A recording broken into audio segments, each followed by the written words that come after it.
देह अभिमान में आने से संस्कार कैसे बन जाते, आसुरी बन जाते।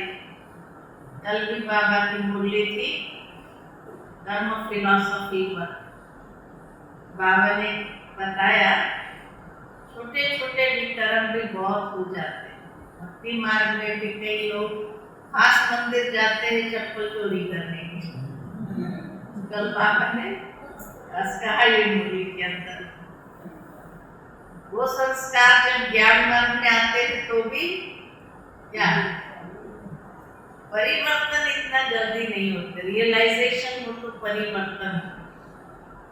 तो चोरी करना, झूठ बोलना, बाबा कहते ये जो संस्कार है ये भी कितने विकर्म, क्योंकि ब्राह्मणों का हिसाब तो बाबा ने बता दिया है, 1 का 100 गुना, ये हिसाब तो है ही है। तो ये छोटे छोटे विकर्म भी कितना जैसे विकर्म का बोझ हमारे ऊपर चढ़ा देता है। और फिर उसकी गति बाबा ने बताई। ये छोटे छोटे विकर्म की गति बाबा ने बताई कि यज्ञ में चोरी करना, झूठ बोलना, ये जो है ये संस्कार जो है क्या करता है, क्या फल दिलाता है। कल बाबा ने बहुत सुंदर बात की, गहरी बात की, बहुत चिंतन करने योग्य बात की। बाबा ने कहा कई जन्म गंदे घर में पैदा होते हैं। बाबा ने शब्द यूज किया कि कई जन्म गंदे घर में, गंदा घर माना ना, गंदा घर माना जहां संस्कार न हो। जैसे कई बार हम देखते हैं कि स्लम एरिया जो होता है ना, कोई संस्कार है ना कुछ है, आसपास का जो माहौल है वो भी गंदा है। फिजिकली भी वहाँ कीचड़ पट्टी में रहने का होता है, खाना भी वही होता है जिसको कहा जाए स्लम वाली जिंदगी। और कई जन्म, अब संगम युग के बाद तो सतयुग है, वहां तो गंदा घर है नहीं। तो ये कर्मों की जो सजा है वो कब मिलती है, द्वापर के बाद। इसका मतलब ये कर्म जो संगम युग पर हुआ, ये संचित कर्म के रूप में जैसे आत्मा में समा जाते हैं। जैन धर्म में इसीलिए संचित कर्म के ऊपर बहुत ज्यादा तो लोग जोर देते हैं कि ऐसे संचित कर्म न करे जो उसकी भोगना हमें कई जन्मों तक भोगनी पड़े। अब जो संचित कर्म हो जाते हैं तो संचित कर्म माना जैसे फिक्स डिपॉजिट, कोई चीज जैसे फिक्स डिपॉजिट में डाल दिया और फिर कई सालों के बाद जब उसको लेते हैं तो उसका ब्याज भी कितना होता है, फिक्स डिपॉजिट का ब्याज भी तो ज्यादा होगा। तो आत्मा के जो कर्म है, ये जो एकदम निचली कैटेगरी के कर्म जो है, जिसको अशुद्ध कर्म कहा जाए, चोरी करना, झूठ बोलना, ये जो छोटे छोटे विकर्म जिसको हम छोटा साधारण सी बात, कोई बात नहीं। बाबा इसीलिए कई बार कहते हैं कि भाई कोई नहीं देख रहा है, खाली कोई नहीं देख रहा है, ले लिया। तो ये जो कर्म है इसको भी तुम साधारण या छोटा विकर्म नहीं समझो, क्योंकि ये जब अगर फिक्स डिपॉजिट में चले गए, आत्मा में संचित कर्म के रूप में चले गए, और वो जब द्वापर के बाद फाइल खुलती है, उसको एनकैश करने जाते हैं, तो उसका ब्याज कितना बढ़ गया, 2500 साल का ब्याज हो गया। इसलिए बाबा ने ये कर्म की हुई गति बताई कि जन्म जन्म, कई जन्म गंदे घर में पैदा हो, गंदे घर, जहां कोई संस्कार नहीं, जहां कोई वातावरण नहीं, जहां कोई माहौल नहीं, जहां कोई एनवायरनमेंट भी अगर देखा जाए, एनवायरनमेंट भी कई लोगों की स्थिति जब देखते हैं ऐसी, तो क्या अंदर में दया आती है उस आत्मा के, से कौन से कर्म किए होंगे। लेकिन कल बाबा ने ये बात बहुत अच्छी तरह से स्पष्ट किया। 19:5 की मुरली जरूर सुन लेना, फिर से एक बार पढ़ लेना कि कितना बाबा ने उस बात को अंडरलाइन कराया और एक गति भी बता दी, कर्मों की ये गति भी बाबा ने बता दी, ये इसका फल ये है। लेकिन उस बात को समझने के लिए क्या चाहिए? जो बाबा कई बार कहते बच्चे विशाल बुद्धि से एक एक बात जो बाबा की कही हुई है उस बात को समझो। कि बाबा ने ये बात जो कही है बच्चों को कितना सावधान करने के लिए कही, कितना सावधान करने के लिए कही। माना सोचने की बात है कि द्वापर के बाद अगर हमारे अच्छे जन्म ना हो और कई जन्म ऐसे गंदे वातावरण में रहने को मिले, तो आत्मा की कितनी अधोगति हमने किया, कितनी अधोगति की। तो हम बाबा के पास आए हैं अधोगति करने या ऊपर उठने के लिए। तो हमारे एक एक कर्म के ऊपर कितना हमें सावधान रहने की आवश्यकता है, कितना सावधान रहने की आवश्यकता है। अरे बाबा ने सब कुछ दिया है, क्या नहीं दिया है? दिया है ना सब कुछ। ज्ञान में आने के बाद आप देखो हर एक का स्टैंडर्ड ऑफ लिविंग कितना अच्छा हो गया।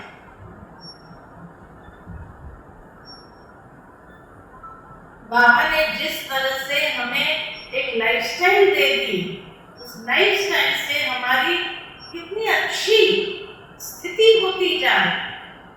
और उसके बाद भी हम अगर आसुरी संस्कारों के वश कर्म करें तो उसके लिए तो दयनीय स्थिति ही कहेंगे। उसकी स्थिति क्या कहेंगे? दयनीय ही कहेंगे, कोई अच्छी गति तो नहीं।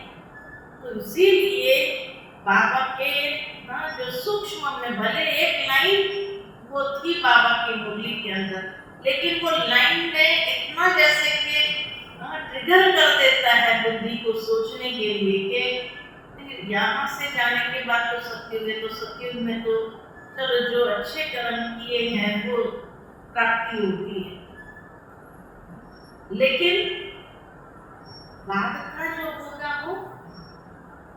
इसीलिए हमें ब्राह्मण जन्म में एक का 100 गुना है, तो ऐसा कोई कर्म हमारा न हो जो 100 गुना वो माइनस का खाता करके द्वापर शुरू होते ही हमारी अधोगति में हम चले जाए। ऐसा हमारा कोई कर्म नहीं होना चाहिए। नहीं तो कई जन्म माना कलयुग तक, अगर कई जन्म द्वापर के भी चलो शुरू में अच्छे जन्म भी हो और बाद में जो ऐसे जन्म हो गए, क्योंकि गंदगी तो ज्यादातर कलयुग के अंदर ही होती है। तो कलयुग के जो जन्म है हमारे, उसको हम क्या करें, अंतिम समय तक भी बिगाड़े। इसलिए बाबा ने जो 3 खाते जमा करने की बात कही थी अव्यक्त मुरली के अंदर, संडे की मुरली में, 3 खाते जमा। एक है पुरुषार्थ द्वारा श्रेष्ठ प्रारब्ध का खाता, दूसरा है संतुष्ट रहना और संतुष्ट करना, उससे दुआओं का खाता, और तीसरा है सेवा द्वारा सेवा का फल पुण्य का खाता। ये 3 खाते बाबा ने कहा जमा। स्टॉप और स्टॉप दोनों चीज है। व्यर्थ संकल्पों को स्टॉप करो और स्टॉप को यानी खाते को जमा। कहाँ काम आने हैं? तो जो पुरुषार्थ द्वारा प्रारब्ध हमने जो किया, एक एक कर्म अमृत वेले से लेकर के स्व उन्नति के लिए जो कर्म किया, ये पुरुषार्थ हो गया। तो पुरुषार्थ द्वारा प्रारब्ध, तो सतयुग त्रेता प्रारब्धी जीवन है। तो ये हमारे वर्तमान के जो अमृत वेले से लेकर रात्रि तक हमारा बाबा की याद में देही अभिमानी स्थिति में जो हमारा कर्म है व्यक्तिगत, वो प्रारब्धी जीवन सतयुग त्रेता का नंबरवार, इसीलिए बाबा ने कहा ये नंबरवार हमको जन्म देता है। अच्छा, दूसरा खाता जो सेवा द्वारा पुण्य का खाता जमा किया, वो कहाँ काम आएगा? तो द्वापर से लेकर कलयुग तक ये पुण्य के खाते से चलता है। प्रारब्धि पूरी हुई सतयुग त्रेता, लेकिन जो सेवा किया हमने, वो सेवा के द्वारा जो सेवा का फल मिला, उससे पुण्य जमा हुआ।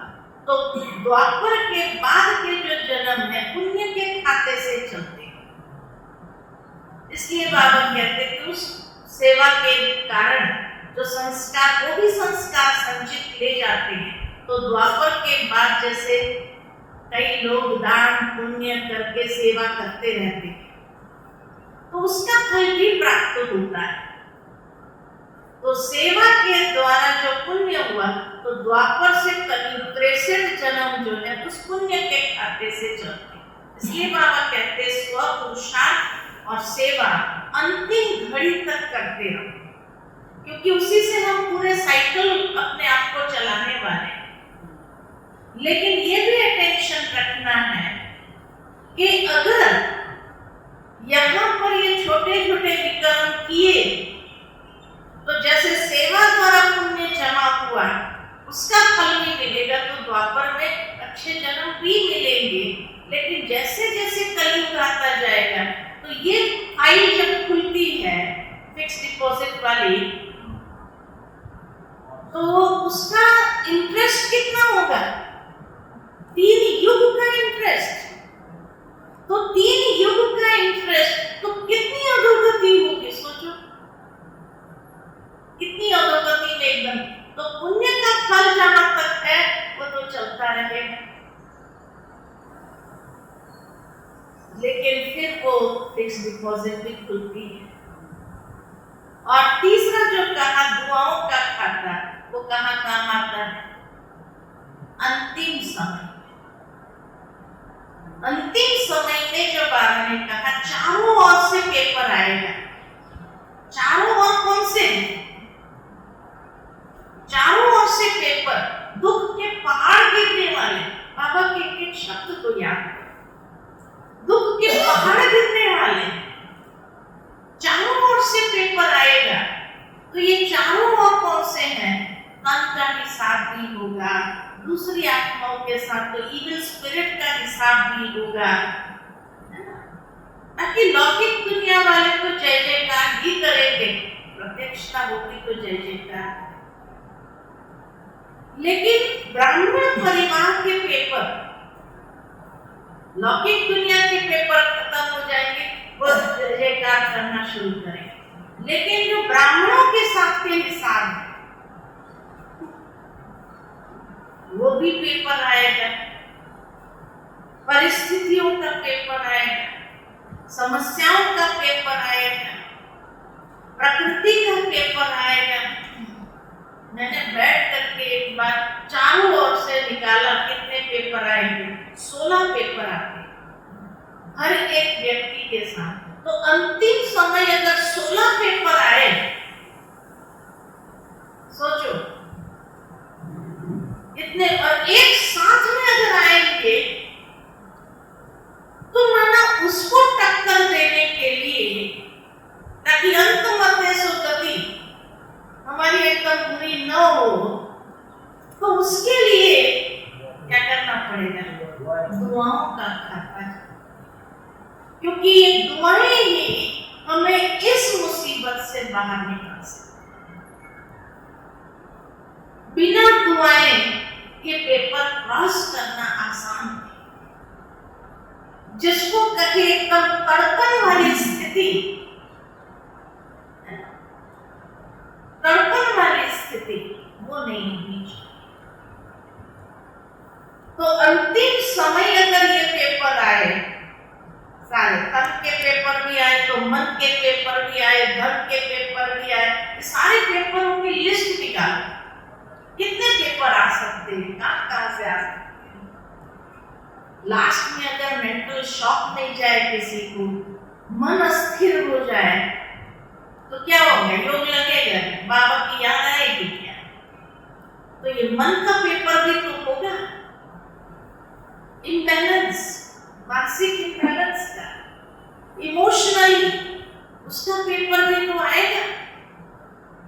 एक स्वयं से भी कितने पेपर आएंगे, तन का पेपर आया, मन का पेपर आया, धन का पेपर आया, सब इमोशनल जहां अटैचमेंट होगा वो पेपर आएगा। एक बोलने की बात बाबा की याद आती है मेरे को कि जहां आपका सबसे ज्यादा लगाव होगा वो व्यक्ति अंतिम समय आपका पेपर लेने के लिए निमित्त बनेगा। सोचो, जिस व्यक्ति को हमने अपना समझा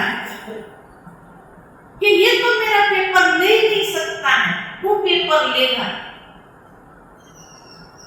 इन सब पेपरों को कॉम्बैट करने के लिए कितनी दुआओं की ताकत चाहिए, कितनी दुआओं की ताकत चाहिए। इसलिए बाबा कहते दुआएं, दो दुआएं, कोई बद्दुआ दे तो भी उसको दुआएं। संडे की मूल्य में यही कहा, कोई बद्दुआ दे तो भी क्या करो आप, दो भी उसको दो। क्यों क्यों?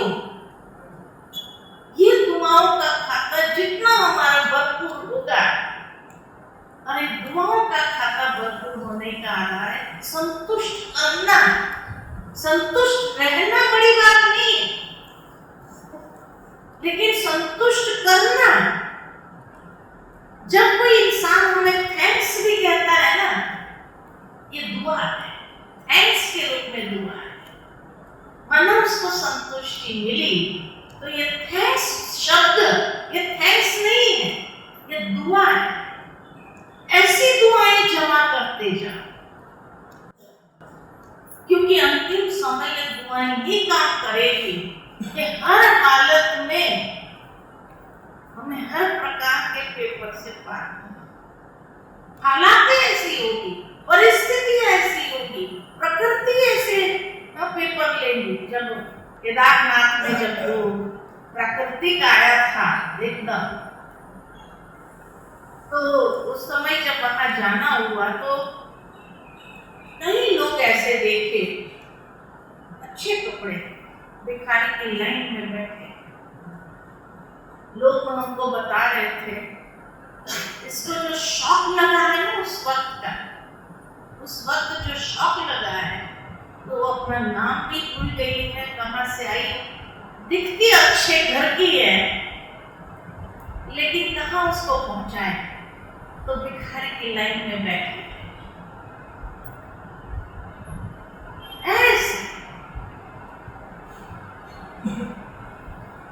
ऐसा जोर से जो प्रकृति की आया,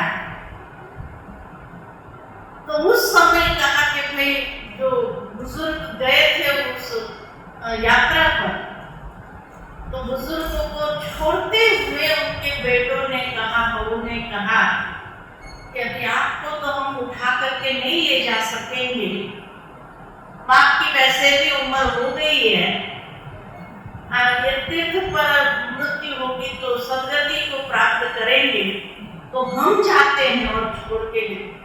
कितना शौक लगा होगा उन लोगों को। सोचो कि ऐसे बुजुर्गों को कितना शौक लगा होगा, उसके बेटे उनको छोड़ के जा रहे हैं, अपनी जान बचाने के लिए। हमारा तो परिवार है,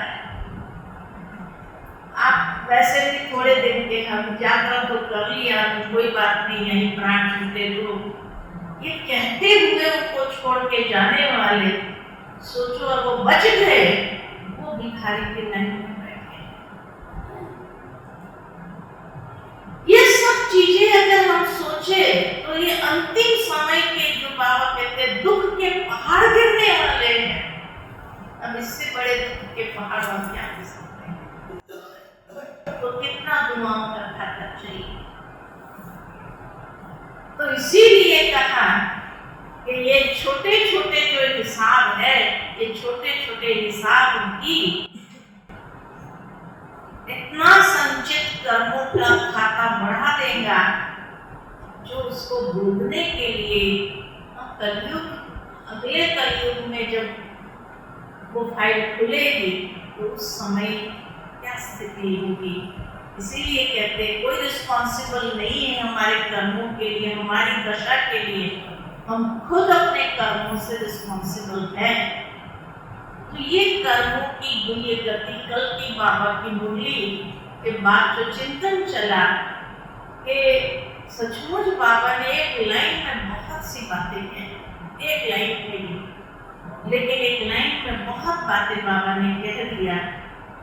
और भी जैसे मन अंदर में सोचता रहता है कि सचमुच कैसे समझाए बाबा के बच्चों को भी एक एक बात को, किस तरह साकार मुरली में बाबा ने ये बात कही है। सोचो अव्यक्त मुरली तो गहरी होती ही है, लेकिन साकार मुरली भी कितनी गहरी है। कभी कभी ये कर्मों की ये गति जब बाबा बताते हैं, तो इसलिए बाबा ने कहा कि बाप कहते ये तन तो विनाशी है, जिसको तुम लेते हो और छोड़ते हो, संस्कार तो आत्मा में रहते हैं, संस्कार आत्मा में रहते हैं। देह अभिमान में आने से संस्कार आसुरी बन जाते हैं।